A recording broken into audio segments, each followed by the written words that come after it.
and we can send it to other people who maybe weren't able to get on. Beautiful. Did sign up. Yeah. So to say, oh, I love it. She's taking a big picture. Okay.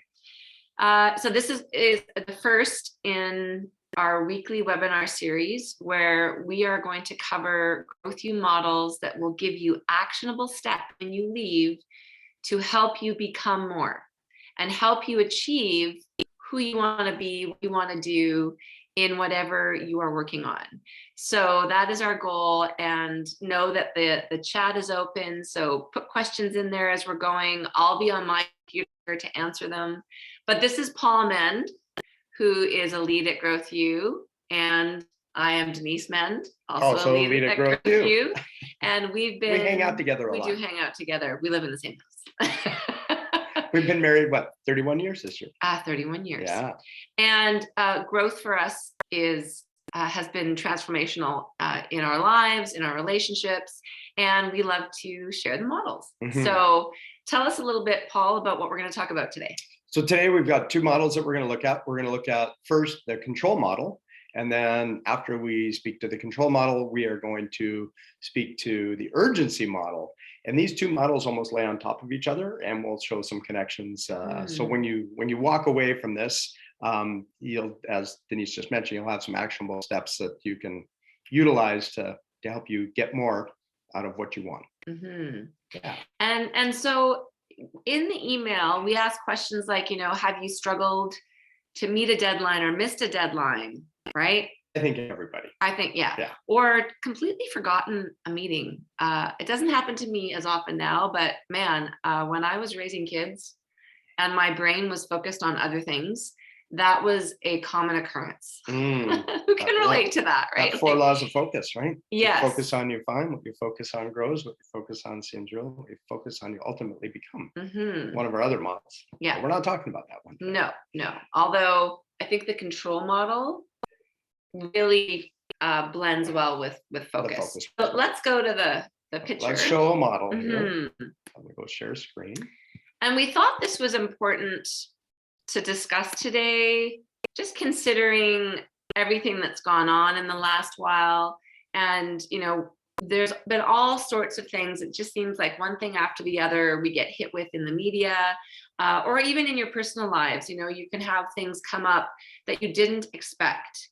And so this can really derail my focus, our focus. It can derail getting things done and being productive in our day or our week or our month. So, Paul, how does the control model help to really get clear on moving the needle forward and being productive and focused? Well, speaking of what you just spoke to, I mean, just every day, if you happen to listen to the news, there's something that's going to take your focus away, and it's like squirrel, right? It's like squirrel. So it's allowing that squirrel to be there, but not to see it, right? So there's three sort of circles within this control model. And the center one is where we want to spend most of our time. We want to spend about 70% of our time in things that we can control, right? That we have control over. Our greatest superpower is the power to choose, and we have the choice to control what it is that we can control. That next sphere, we're going to spend a little bit of time in this sphere. There's things we can influence. I can influence my partner for something that, we're having a communication. She probably has a little bit more influence over me. I don't know about that. Right. I think it's probably pretty equal these days. Yeah. So there is things we can influence. We can influence our children. We can influence our parents. We can influence our spouse, partner. Mm-hmm. Maybe even our workmates. Absolutely. Our coworkers. Mm-hmm. We have the ability to influence by maybe asking really good questions. Mm-hmm. Now, we want to spend probably about 30% of our time with that. And then the outer circle where we want to spend 0% of our time. And this is challenging sometimes because just when news hits us and crises happen or something that impacts us externally, but we don't have any control over it, right? And that's the third circle, is things you cannot control or influence. So something may happen that impacts you that you're like, but really, if we're going, but we don't have control over it happening, we need to step back and go, you know what? that's whatever, that's awful that happened, or that's terrible, or whatever that looks like, that is trying to influence us. And again, it's anything on the news pretty much, because that's what the news does, right? It strikes our fear button, and our brain's number one job is to keep us safe. So our brain's now focusing on all these scary things that are happening on the news, because that's what they lead with, right? They don't lead with the happy stories. They lead with the worst case scenario stories, always. Now, so the people that are on, let's go just out of this screen for a second. Yes. This is called the screen. That is a screen. And I would be really interested, put in the comments if there's something that you feel like you've been focusing on that you don't have any control over, that's, you know, taking your productivity or what you want to get done in a different direction. So I'd be really interested in that. If you guys have anything, pop it in the comments. One thing that I know that I do intentionally, that I've done for many years, is I don't watch television news very often, if at all. I consume news either through the radio or in written form and long form. And I feel like that way I can be intentional about what I choose, again, choice, right? What I choose to focus on, and because, you know, we want to stay informed, and we also want to, you know, protect, politics. Politics is something that can get our blood pressure up, and we have control when we go to the ballot box, right? We have control over. That's where we get the influence. Yes. Yeah. We have control over supporting candidates during election time, right? And then that's pretty much it. Like once we vote, and once the election is done, now I don't have any control. And now, unless I guess you belong to a lobby group. Yeah. Jen, I feel like certain things are getting overlooked and put aside repeatedly. So now the thought that they are not done haunts me. Taxes. Yeah. Okay, so this is a great segue, Jen, because we're going to talk about the urgency model. So let's go to that model, and this speaks to exactly what Jen is talking about. So Jen, I feel you. Yeah. Just so you know. Yeah. Some of us are better at, you know, finances, and you have to go back to that. Hang on a second. Manipulating screens. There we go. Many of us have, you know, the ability to focus and get stuff done. And some of us love to move towards pleasure and avoid that kind of thing. I'm a pleasure seeker. I admit it. Yeah. I want to do fun things. I don't like to and that's important. And that's important. So this model will help you prioritize what things you want to focus on. So Paul, tell us about this model. So the urgency model is broken into 4 parts, as you can see. And we've got urgent, important, and then not and not. So the first one is, it's not urgent, it's not important. We call this distraction. That's the squirrel that I mentioned earlier. It's like squirrel, and our focus goes there. And it's like that little cartoon character that just spins his wheels but doesn't go anywhere.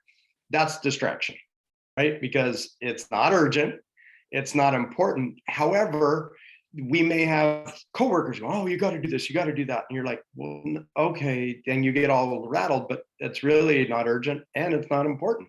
So allow yourself to step back and be a neutral observer for a second. Go, wait a minute. Where is this on the urgency level and on the important level? And I will say that sometimes distraction can meet a need. Like, you know, if I'm watching Netflix or a movie, it's likely not urgent and not important, but it's fun. And it's relaxation. And it's relaxing. Sure. So distraction is not necessarily good or bad. Exactly. It's do the tasks or the activities I'm doing get me to where I want to go and who I want to become? And if it's part of the bigger picture, fantastic, right? Like, you know, doing yoga or meditation. Now, some people might argue that it's not urgent and it's important. So we'll talk about that, right? The fulfillment corner. And things that you choose, right? Things that you choose, it's not good or bad. Is it getting you towards who you want to be and what you want to have in your domains? Yeah. All right. And I know Bobby Jean just raised her hand, so we'll get back to Bobby Jean momentarily here. Bobby Jean, I see you. I don't see you, but I No, saw that you we raised your see the hand. raised hand. All Yeah. right. So second column, we'll go across and then we'll go back down. So we'll go to delusion. So delusion is urgent, but not important. So things that you think are like, I have to get it done. I have to get it done. I like it. It just needs to get done. But in the grand scheme of things, it's not really that important that it gets done. But we're delusionally thinking that like, oh, it has to happen right now. And I can get into that because sometimes if I do something and I'm like, I'm going to forget, it's like, I want to get it done right now. Right. I don't know if anybody else in here is like that. Denise is not.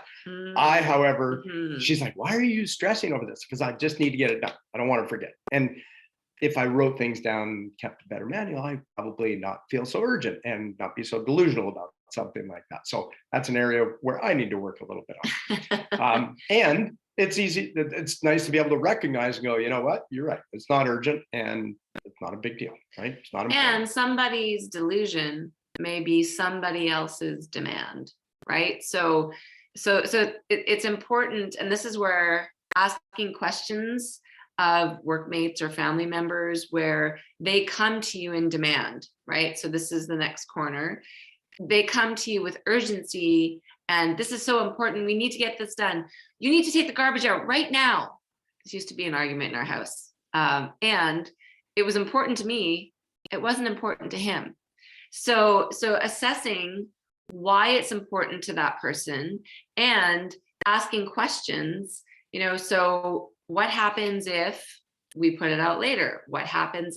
Now, this is a very simple example, but so one of the examples I like to use for this one is because these are things that can blindside us on a Tuesday afternoon.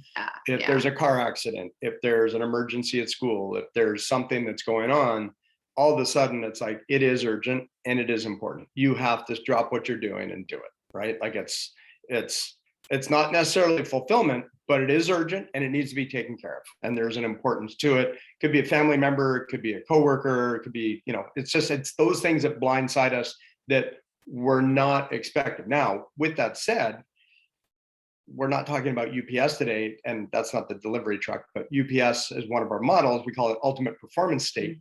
If you are going through your day in an ultimate performance state and demand hits you at 4 o'clock in the afternoon on a Tuesday, like the Baz Luhrmann song talks about, you can deal with it. You can process it.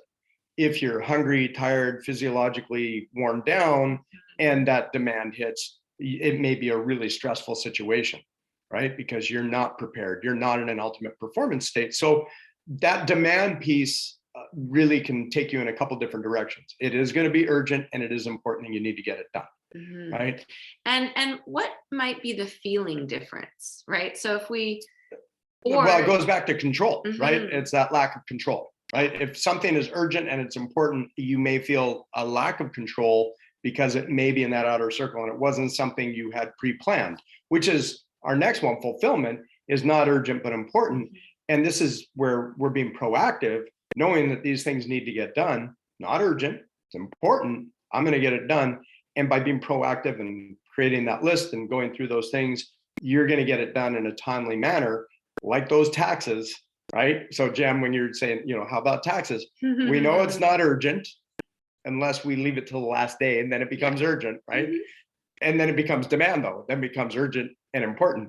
But if we go, okay, taxes are due on this date, I got to get all my paperwork together, I got to get all my T4s, all of those things. And now it's not necessarily urgent. We're working on it, several days in a row, getting it all organized.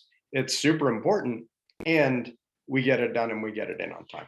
I like to think of, fulfillment versus demand.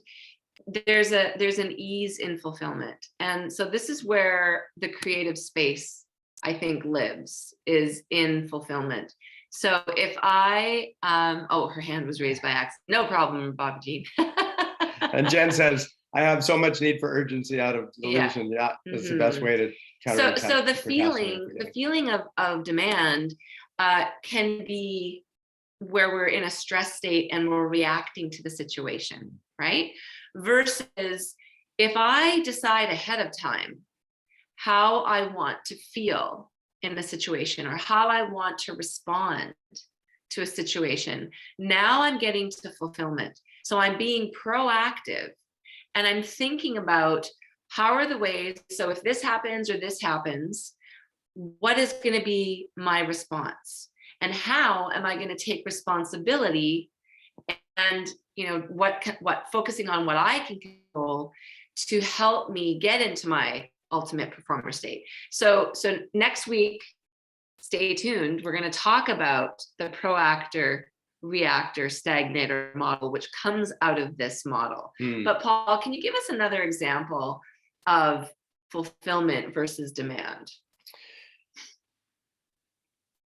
Yeah, so I think fulfillment is something that when you're proactive, it is something that needs to be done. You are setting yourself up for success by planning for it. It's something you're planning for. Demand is something that either you forgot about, you procrastinated about, Jen just spoke to, and all of a sudden it becomes urgent and it's important. It's like, we had a friend of ours who was trying to get their passport. And I don't know if anybody's tried to get a passport recently in Canada, but it's really hard. Like there's about a 3 or 4 month wait apparently. And this young woman was going traveling. The lineups have been she had put her passport crazy. in 3 months ago and she kept phoning and nobody would answer the phone. And finally they're like, we haven't even processed it. And she was like leaving on a flight to go somewhere that's quite important. So she had to go to the consulate or the passport office down in Vancouver and basically camp out overnight with a whole bunch of other people who were also trying to get their passport. So that was an urgent and important, that was a demand situation. She tried to make it fulfillment. She tried to be like, I'm 3 months ahead of time. This is lots of time to get it done. It's not urgent, it's important. She put it in. And then sometimes things just don't get done. So all of a sudden it went from fulfillment to, holy crap, now it's in the demand quadrant. So sometimes we don't have control, right? Sometimes, again, that control model, those are things out of our control. When something gets lost in a bureaucracy, that is out of our control.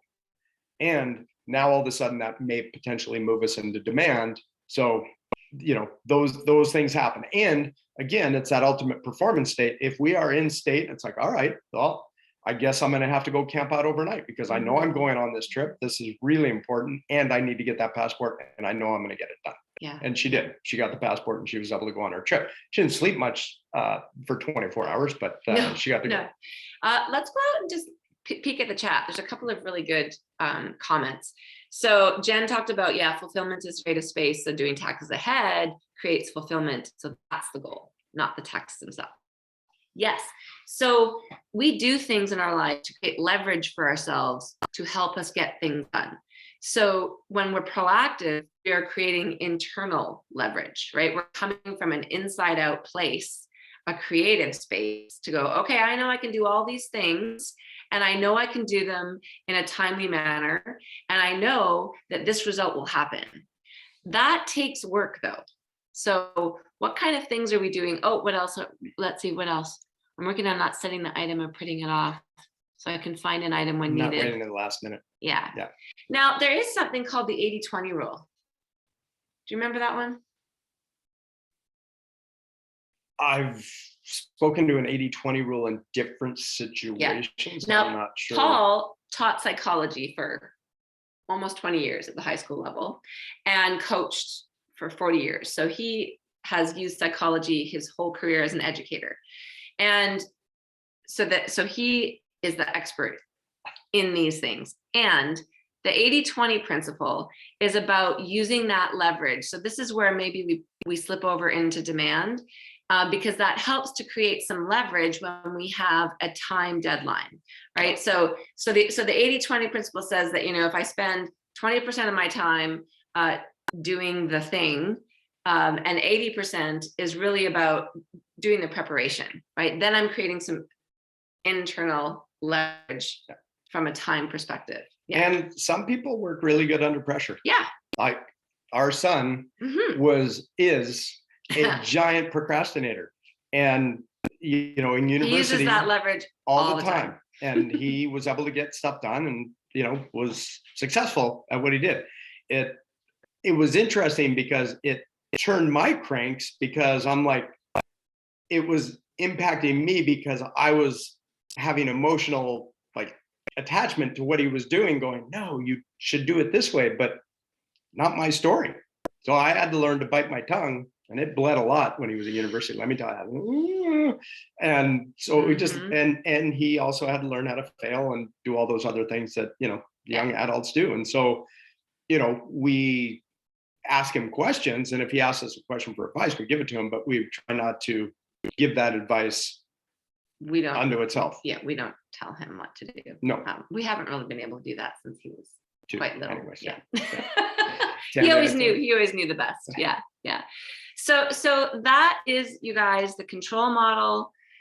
Spending 70% of your time focusing on what you can control, 30% of the time focusing on things that you can influence, and then 0% on things that you cannot control. When it comes to being productive, right? Being productive, getting the things done that you want to do, we can, of course, focus on anything we want, really. And when you're asking yourselves questions about, am I becoming who I want to be?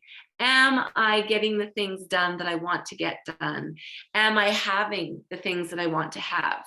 If your answer to those questions is no, then harnessing your focus and harnessing the focus on what you can control and what you can influence is a very powerful thing to remind yourself of.